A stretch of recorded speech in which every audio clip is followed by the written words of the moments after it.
اے میرے یوسف سے مہربان چھوٹا جوان ہو کر ہم سے بچھڑ گئے اکبر ہمارے گھر کا چراغ گل کر گئے اکبر پدر سے جب علی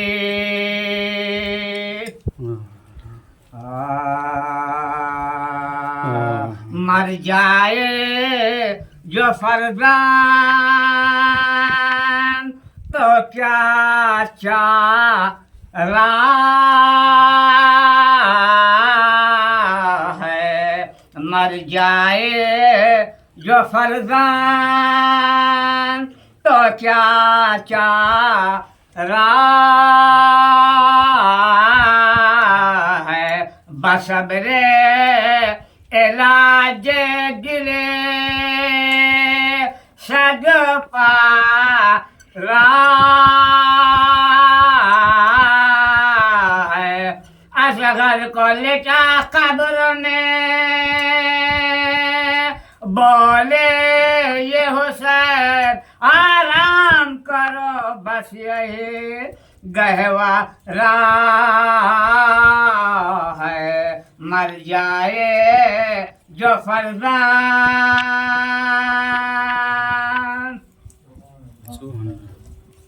فاتحہ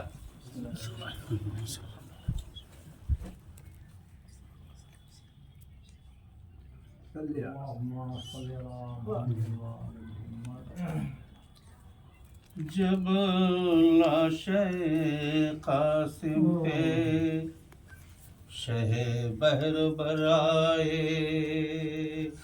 چاک اپنا گریباں کیے وہ ننگ سرائے نیزہ لیے ہم شکل نبی دوہ گر آئے عباس سنبھالے ہوئے تیغو سپرائے دیکھا صفت شیر ستمگار کو تن کے دیکھا صفت شیر ستمگار کو تن کے حملہ کیا قاتل پہ جگر بند حسن کے حملہ کیا قاتل پہ جگر بند حسن کے دم اٹکا تھا آنکھوں میں جو حضرت نے پکارا مارے تمہیں اللہ جنہوں نے تمہیں مارا غنچے کی طرح کر کے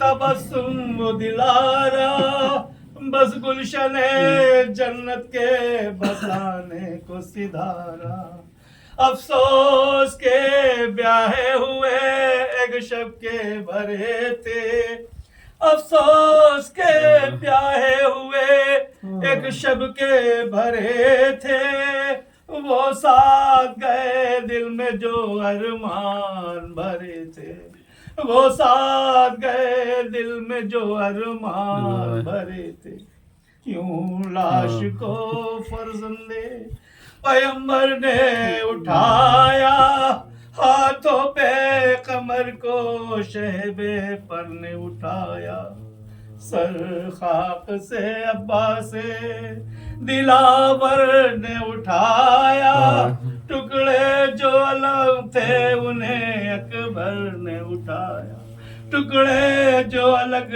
تھے انہیں اکبر نے اٹھایا شبیر کی ابا میں تن صد پاش کو لائے شبیر کی ابا میں تن صد پاش کو لائے اور ڈیوڑی پہ شہنشاہ خدا لاش کو لائے اور ڈیوڑی پہ شہنشاہ خدا لاش کو لائے گل پڑ گیا آئی بنے قاسم کی سواری روتی صفے ماتم سے اٹھی بی اساری فق ہو گئی گھونگھٹ میں دلہن درد کی ماری اور سر پیٹ کے فضا در خیمہ سے پکاری غفلت میں خبر کچھ نہیں ان کی سر و پا کی غفلت میں خبر کچھ نہیں ان کی سر و پا کی، بنا کے کیے گودی میں سوتے ہیں چچا کی، بنا کے کیے گودی میں سوتے ہیں چچا کی، باہر گئے شیلاش کو مسند پہ لٹا کر، یہاں کھولے ہوئے گیسو گری خاک پہ آ کر، ماں کھولے ہوئے گیسو گری خاک پہ آ کر، کبرا سے کہا بالی سکینہ نے یہ جا کر، کبرا سے کہا بالی سکینہ نے جا کر، لو آئے ہیں مختل سے بنے خون میں نہا کر، لو آئے ہیں مختل سے بنے خون میں نہا کر، تم دیکھو کہ ماتم کو حرم گرد کھڑے ہیں، تم دیکھو کہ ماتم کو حرم گرد کھڑے ہیں، وہ بیاہ کی مسند پہ جگر تھامے پڑے ہیں، وہ بیاہ کی مسند پہ جگر تھامے پڑے ہیں، جب لاشِ قاسم پہ سبحان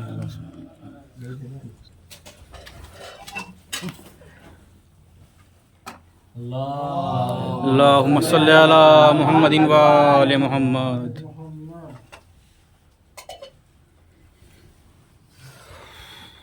رحم الله من قرأ الفاتحة.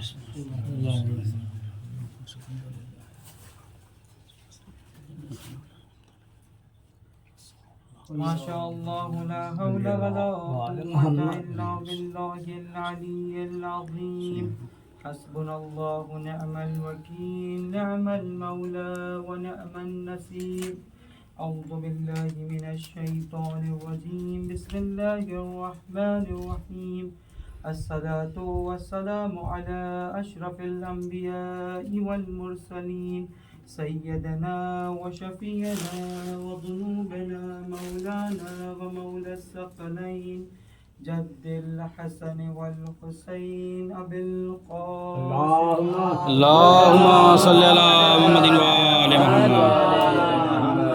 وعلى أهل بيته الطيبين الطاهرين المعصومين المنتقبين المنتجبين لا سيما بقية الله في الأرضين. أما بعد فقد قال الله تبارك وتعالى في كتاب المبين وفرقان المتين وقوله الحق. بسم الله الرحمن الرحيم. إن الدين عند الله الإسلام. اللهم صل على محمد وآل محمد. عزیزان محترم، یقیناً بہت گرمی ہے، لیکن ہم اس کربلا کی گرمی کو یاد کریں اور قیامت کی اس گرمی کو یاد کریں، کیونکہ خود کہتے ہیں کہ معصومین کی حدیث میں سے ہے کہ جو آنکھ غم حسین میں روئے پھر وہ قیامت کے دن اس کو رونا نہیں ہوتا ہے، وہ آنکھ پریشان نہیں ہوتی. یہ عظمت ہے ہماری عظمت کے لیے ایک واقعہ آپ کی خدمت میں عرض کریں گے. صلوات پڑھیں. ان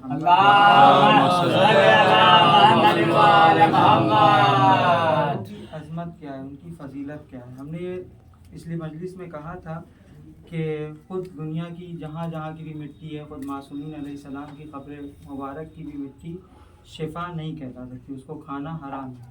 لیکن فقط ایک واحد ایک خاک ہے، خاک کھربو والا، کہ جس کو ہم شفا کے لیے کھا بھی سکتے ہیں.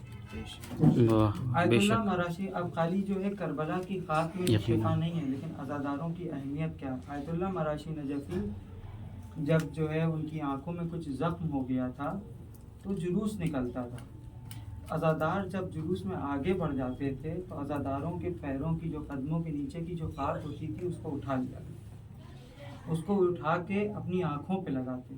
جب ان سے پوچھا گیا کہ یہ عمل آپ کیوں انجام دیں گے، انہوں نے کہا تمہیں نہیں معلوم یہ حسین ابن علی کے عزادار ہیں، یہ اس شہید کے عزادار ہیں جس کے لیے خود امام وقت جو ہے آواز دیتے ہیں کہ میرے اس شہید کے قاتلوں کا بدلہ خود امام وقت لیں گے، اور اس امام آیت اللہ مرشی نجفی اس کی آنکھوں کو، اس خاک کو اپنی آنکھوں میں لگاتے ہیں اور واقعاً شفا ان کو ہوتی ہے۔ ایک صلوات پڑھتے ہیں۔ اللہم صلی آپ کی اتنی عظمت ہے، اتنی فضیلت ہے کہ آپ کے قدموں کے نیچے کی خاک کو بھی اللہ نے اس میں شفا بخشی ہے۔ کیوں؟ کیونکہ آپ کے سینوں میں حب الحسین، حسین کے محبوب ہیں، محبوب حسین کے قدموں میں واقعاً اس کی اتنی ہی عظمت ہونی چاہیے، اس سے کم نہیں ہو سکتی۔ میں نے آپ کے سامنے اس آیت کریمہ کی تلاوت کی ہے کہ پروردگار عالم اس میں کہہ رہا ہے کہ بے شک خدا کے نزدیک کوئی دین ہے تو دین اسلام، یعنی اور جو دنیا کے دین ہیں وہ ان کے نزدیک ہوں گے دین، لیکن خدا کے نزدیک کوئی دین ہے تو دین اسلام۔ کیوں کہا پروردگار عالم نے کہ دین اسلام؟ کیونکہ دین اسلام خالی یہ نہیں ہے کہ نماز پڑھ لی جائے، روزہ رکھ لیا جائے، یہ دین نہیں ہے، بلکہ دین اسلام ایک واحد دین ہے، ایک واحد مذہب ہے جو جامع ہے، جامع اور مانع ہے۔ یعنی کیا؟ یعنی جامع اور مانع۔ دین کا مطلب کیا ہوتا ہے؟ دین کا مطلب ہوتا ہے جینے کا سلیقہ، یعنی جینے کا سلیقہ، یعنی دین ہی بتائے گا کہ سیاست کیسی ہونی چاہیے، دین بتائے گا کہ ایک حاکم میں کیا چیزیں پائی جانی چاہیے، دین بتائے گا کہ معاشرے میں کیا مشکلات ہیں، اس کا حل کیا۔ دین خالی یہ نہیں بتائے گا کہ نماز کیسے پڑھی جائے، روزہ کیسے رکھا جائے، بلکہ دین یہ بھی بتائے گا کہ صلہ رحم کیسے کرنا چاہیے، دین یہ بھی بتائے گا کہ مریضوں کی تیمارداری کیسے کرنی چاہیے، دین یہ بھی بتائے گا کہ اگر کوئی مومن مشکل میں پھنسا ہوا ہے تو اس کو ذمہ داری ہے ہر مومن کی اس مشکل کا حل اس کو دے۔ دین خالی اس کا نام نہیں ہے کہ روزہ رکھ لیا جائے، نماز پڑھ لی جائے، ہم نے دین کو محدود کر دیا۔ دین کیا کہتا ہے؟ دین کہتا ہے صلہ رحم کرو۔ دین بتا رہا ہے کہ خود ایک انسان پہ دوسرے انسان کے اوپر ایک حقوق ہوتے ہیں۔ دین بتاتا ہے کہ حق الناس ہے اور حق اللہ ہے۔ دین بتا رہا ہے کہ مومن، ایک مومن کے دوسرے مومن کے اوپر کچھ حق پائے جاتے ہیں۔ دین بتا رہا ہے کہ پڑوسیوں کے کچھ حقوق ہوتے ہیں۔ دین بتا رہا ہے کہ خود اپنے قرابت داروں کے کچھ حقوق پائے جاتے ہیں۔ دین بتائے گا کہ زوجہ کے کچھ حقوق ہیں، کس کے اوپر؟ شوہر کے اوپر۔ اسی طریقے سے شوہر کے کچھ حقوق ہیں زوجہ کے اوپر۔ دین بتائے گا کہ اولاد کے اپنے ماں باپ پہ کچھ حقوق ہوتے ہیں، اور ماں باپ کے اولاد کے اوپر بھی کچھ حقوق۔ یعنی دین اتنا کامل دین ہے اسلام کہ وہ ایک ایک چیز بتاتا ہے، حتیٰ یہ بتاتا ہے کہ کیسے سو اور کیسے اٹھو، کیسے پانی پیو، رات میں کیسے پانی پینا ہے اور دن میں کیسے پانی پینا ہے۔ صلوات پڑھنا۔ ہم نے کیا کیا؟ ہم نے دین کو کیا کیا؟ ہم نے دین کو اپنے طریقے سے حساب سے بنانے کی کوشش کی۔ دیکھیے دین لچیلا نہیں ہے، اپنے حساب سے دین کو موڑنے کی ضرورت نہیں ہے۔ دین آسان ہے لیکن لچیلا نہیں ہے، بلکہ محکم ہے، ثابت ہے۔ دین کو اپنے حساب سے نہ موڑیں، بلکہ دین کے حساب سے آپ کو موڑنا، آپ کو دین کے حساب سے ہر قدم پہ آگے بڑھنا۔ یہ نہیں کہا گیا کہ دین میں ہم نے دیکھا کہ نماز ہمارے حساب سے صحیح لگ رہی تو ہم نے نماز کو لے لیا، روزہ ہم نے لے لیا، عزاداری ہم نے لے لی، جب خمس کی نوبت آئی تو انہوں نے کہا نہیں یہ ٹھیک نہیں ہے۔ جب آیا کہ پڑوسیوں کے حقوق کی بات ہے کہ نہیں ہے ٹھیک نہیں ہے۔ جب آیا کہ دین میں کہا گیا غصب نہیں کرنا ہے، دوسرے کے مال کو غصب نہیں کرنا ہے، جب ہمیں غصب کرنے کی نوبت ہے تو ہم نے کہا نہیں، دین کو یہاں پر کنارے کر دیا۔ لیکن ایسا نہیں ہے، اسلام ایک واحد مذہب ہے جس نے یہ بھی بتایا ہے کہ سیاست کیسی کرنی چاہیے۔ اب ہم نے یہ سمجھ لیا ہے جو ہم، کیونکہ دنیا میں کچھ الفاظ ہیں جن کو جو ہے دشمنوں نے بگاڑا ہے، اس میں ایک الفاظ ہے، ایک لفظ ہے سیاست، جیسے خلیفہ کو بگاڑا گیا، علامہ کو، جیسے علامہ کا مطلب یہ تھا کہ ایک علم کا سمندر، علم کا کوزہ، اس کو علامہ کہا گیا۔ لیکن اب آج کیا ہو رہا ہے؟ علامہ ایک کھیل بن گیا۔ اگر ہم کسی کو کہہ دیں علامہ تو وہ فوراً بگڑ جائے گا، اگر علامہ میں کہہ دیا۔ اب اسے خلیفہ کہا گیا تو خلیفہ کا مطلب کیا ہے کہ وہ آدمی کہے گا کہ بہت اڑ رہے ہیں، ان کی بہت زیادہ ان کو سمجھ میں آ رہا ہے، ان کو کہا جائے خلیفہ ہیں. اسی طرح کے یہ سیاست کرتے ہیں. نہیں، سیاست اسلام میں ہے. امام علی علیہ السلام نے بھی سیاست کی ہے، لیکن کون سی سیاست؟ جو دلوں کو جوڑے، جو دلوں کو تقسیم نہ کرے. جو عزاداروں کو تقسیم کرتی ہے اس کو سیاست نہیں کہتے ہیں، بلکہ معاویہ کا مکر و ہیلا کہا جاتا ہے. علی ابن ابی طالب نے بتایا ہے کہ سیاست، ہاں سیاست کیسی ہونی چاہیے؟ مومن کبھی بھوکا نہیں رہے، ایسی سیاست کرو. دیکھو پڑوسی تمہارا بیمار رہے تو اس کی تیمارداری میں جانا، یہ سیاست. لوگوں کو جوڑنا سیاست سکھاتا ہے، سیاست لوگوں کو تقسیم کرنا نہیں سکھاتا ہے. اس چیز کا ہمیں خیال رکھنا چاہیے. اور دینداری کو سمجھانے کے لیے ایک واقعہ آپ کی خدمت میں عرض کریں گے. اس سے پہلے صلوات پڑھیں. اللہم صلی علی محمد وآل محمد. چوتھے امام یا پانچویں امام کے زمانے کا واقعہ ہے کہ ایک نوجوان ہے جو بازار میں جا رہا ہوتا ہے تو اس کو ایک انگوٹھی ملتی ہے، بہت قیمتی انگوٹھی ہے کہ اس کے دام کوئی نہیں لگا پا رہا، اتنی قیمتی انگوٹھی ہے. اور وہ جگہ جگہ پہ پوچھ رہا ہے کہ بھئی یہ انگوٹھی کس کی ہے، یہ انگوٹھی کس کی ہے. کوئی بتانے کو تیار نہیں. لوگ کہہ رہے ہیں ارے تمہاری مالی حالت خراب ہے. دیکھیے دینداری کیا ہوتی ہے اس نوجوان سے سیکھنے کو. تو انگوٹھی کیا ہے؟ اس نے کہا بیچ لو، اس کو ختم کرو، تمہاری مالی حالت بھی نہیں اچھی، اچھے پیسے مل جائیں گے. اس نے کہا نہیں، بیچ نہیں سکتے. تو معلوم ہوا، جب بہت تحقیق کی اس نے تو پتہ چلا یہ انگوٹھی ایک یہودی کی ہے. جب وہ پہنچتا ہے اس یہودی کی خدمت میں، پوچھتا ہے کہ تم نے یہ انگوٹھی کیوں واپس کی ہے؟ مسلمان سے پوچھتا ہے تمہارے تو مالی حالات بھی نہیں اچھے ہیں، تمہاری شکل سے ہی پتہ چل رہا ہے کہ تم بہت غریب ہو، تو بیچ لیتے، تمہیں اتنی تحقیق کرنے کی کیا ضرورت تھی، کیوں میرے پاس آئے جبکہ میں مسلمان بھی نہیں ہوں. تو پھر اس نے ایک عجیب جملہ کہا، واقعاً اس سے یہ حق ہے کہ دینداری کا اس نے ہمیں مطلب بتایا. اس نے کہا کہ میں یہ نہیں چاہتا ہوں کہ جب حضرت موسیٰ اور محمد مصطفیٰ صلی اللہ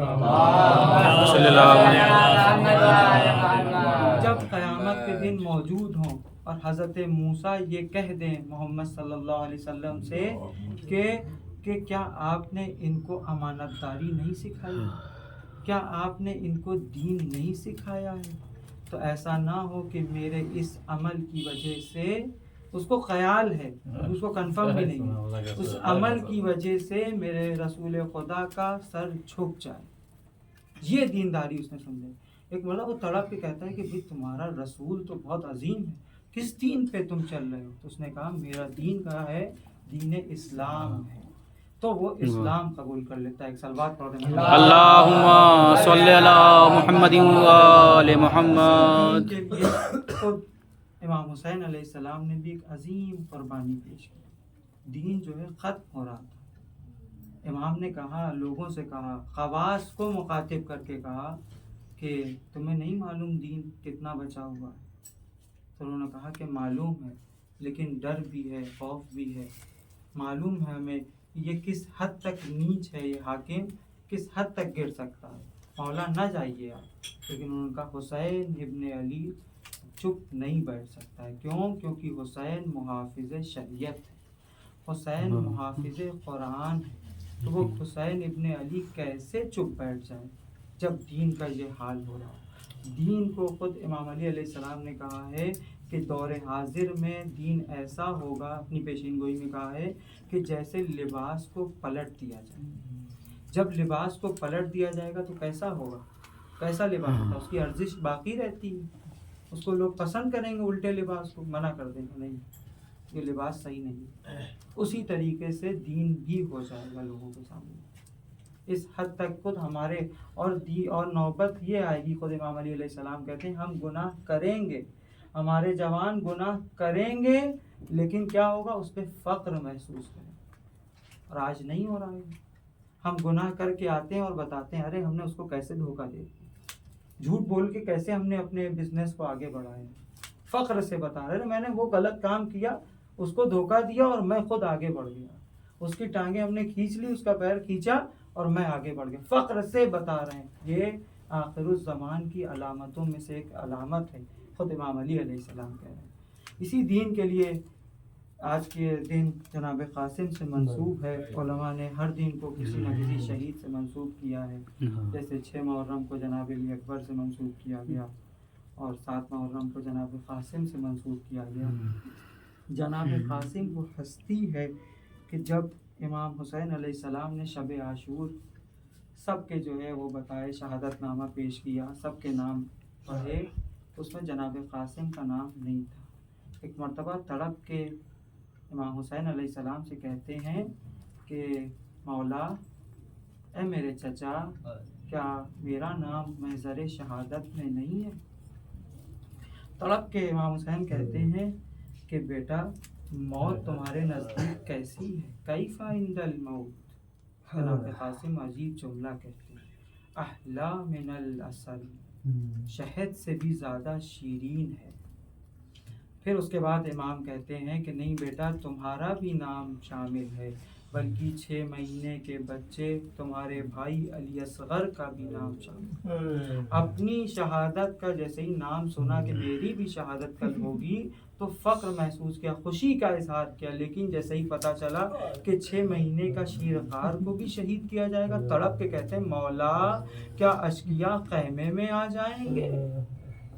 جیسے یہ سننا تھا کہ نہیں نہیں میں جاؤں گا مقتل میں اس شیرخوار کو لے کے، خار کے تیر سے اس کی پیاس بجھائی جائے گی.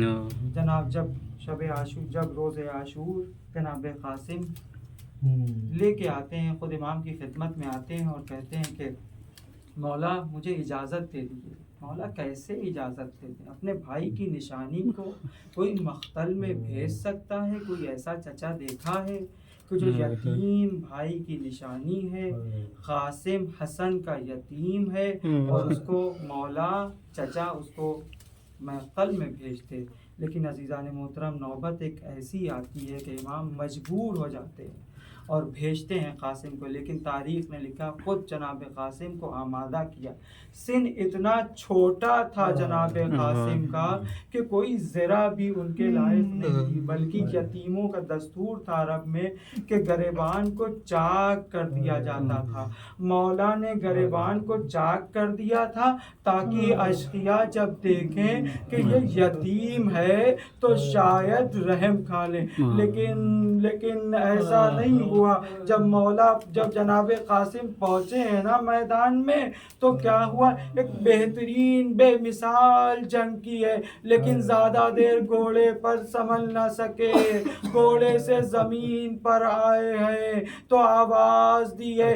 مقتل نے لکھا ہے جناب قاسم کا سن اتنا چھوٹا تھا کہ اپنے چچا کو آواز نہیں دی ہے، بلکہ کہا ہے اماں جان میں گھوڑے سے زمین پر آ رہا ہوں. ایک مرتبہ امام دوڑتے ہیں میدان کارزات کی طرف، اس طرف سے علی عباس دوڑتے ہیں اپنے بھتیجے کی مدد کے لیے. ادھر کے گھوڑے ادھر ہوتے ہیں. ارے قاسم کا لاشا زندگی میں پامال ہو گیا. الا لعنت اللہ علی قوم الظالمین. انا للہ و انا الیہ راجعون.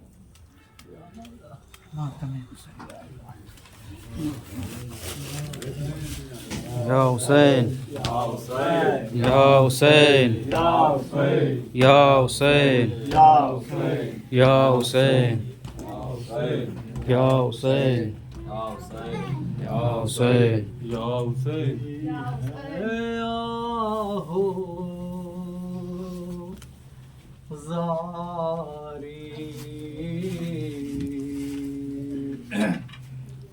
لاش قاسم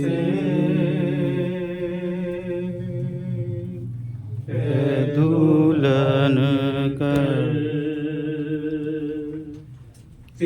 ہے آہو زاری. لاش قاسم دلہن کرتی ہے آہو زاری. میرے سرتاج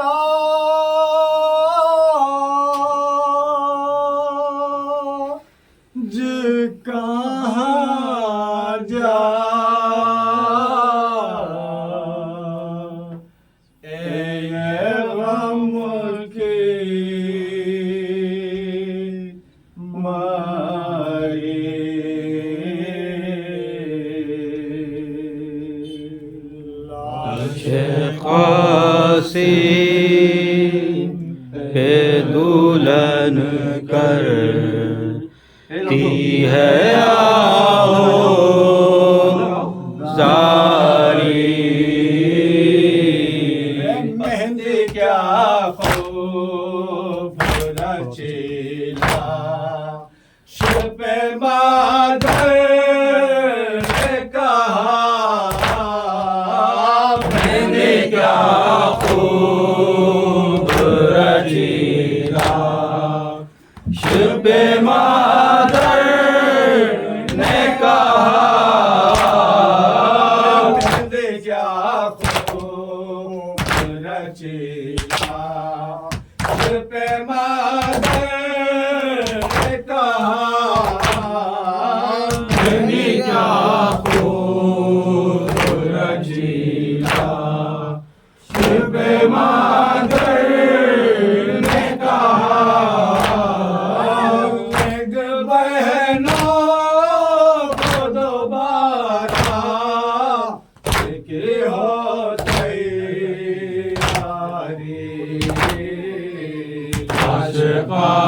قاسم پہ دلہن کرتی ہے آہو زاری پارا پارا جن نوشا علائنوں نے کیا پارا پارا تن نوشا علائنوں نے کیا خون میں ڈوب گئی سے کی لڑیاں ساری قاسم پہ دلہن کہتی ہے آہو زاری جلدی داغ رنڈا پہ کام مجھے دیکھ کے کہا جلدی داغ رنڈا پہ کام مجھے دیکھ کے کہا کچھ تو بدلا یہ اب جا کہاں دکھی آری قاسم پہ دلہن کرتی ہے آہو زاری فاطمہ ہے نوشا ہر کا پرسا لے لے فاطمہ ہے نوشا آقا پرسا لے لے ہر آزادار کی آنکھوں سے ہے آنسو جاری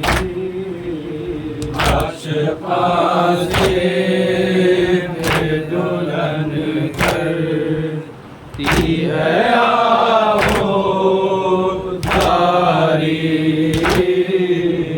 ہوگی کنگلے کی جلواری ہم ہی بنا رہے ہیں نا ہم ہی بنا رہے ہیں نا ارے ہم خود ہی بناتے ہیں چلو پیچھے سے بنا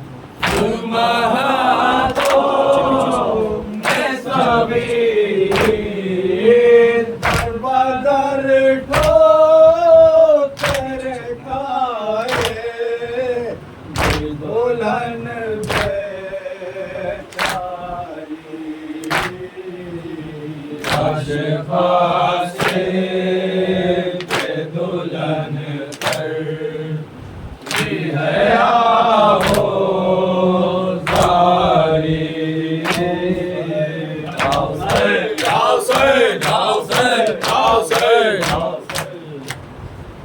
السلام علیکم یا باقی اللہ، السلام علیکم یا ابن رسول اللہ، السلام علیکم ورحمۃ اللہ وبرکاتہ۔